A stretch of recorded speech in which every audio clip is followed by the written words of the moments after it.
The Pentagon once produced a movie in which your own daughter denounces you to the secret police. This was not a horror picture. It was an official film of the United States Department of Defense, built to teach every American to love their freedom.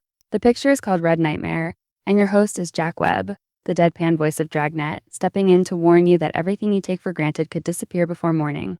The hero is Jerry Donovan, played by Jack Kelly, an ordinary man in an ordinary town.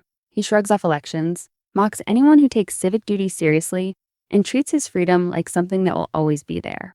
Then Jerry falls asleep, and the nightmare begins. He wakes up in the same town, except now it is occupied. Soldiers march down his street. The corner shop is plastered with propaganda. His neighbors will not meet his eye.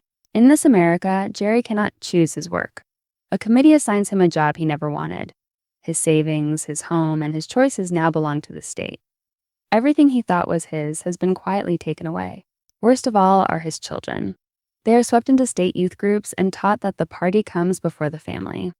The regime does not settle for your property. It comes for your kids. And then his daughter does the unthinkable. The moment Jerry tries to resist, she denounces him to the authorities, convinced she is doing the right thing. The state has reached inside the family and turned a child against her father. Jerry is hauled before a people's tribunal where the outcome was never in doubt. There is no real defense and no real justice, only a verdict meant to make an example of him. The sentence is death. As Jerry is led away to be executed, he wakes up safe in his own bed. It was only a dream. Jack Webb returns to tell you that the only thing standing between you and that nightmare is the freedom you keep forgetting to value. So who actually made this film? Red Nightmare was produced for the Department of Defense, the same Pentagon that commands the United States military. It was directed by George Wagner, a Hollywood veteran, and shot with real actors rather than the grainy look of an army training reel.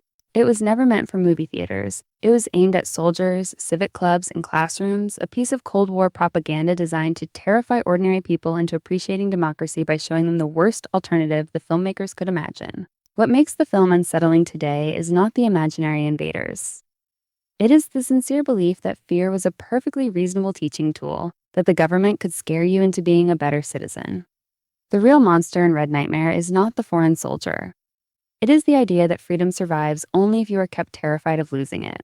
Because it was produced as a work of the United States government, Red Nightmare belongs to the public.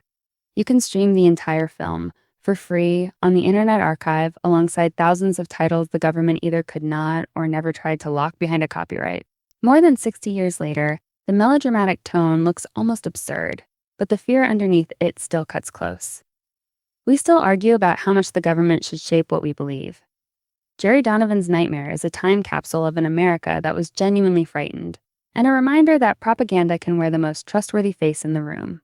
There are hundreds more strange public domain films exactly like this one, and we crack open a new one every week. Follow the reel vault so the next one finds you, because the next reel we pull off the shelf might be even stranger.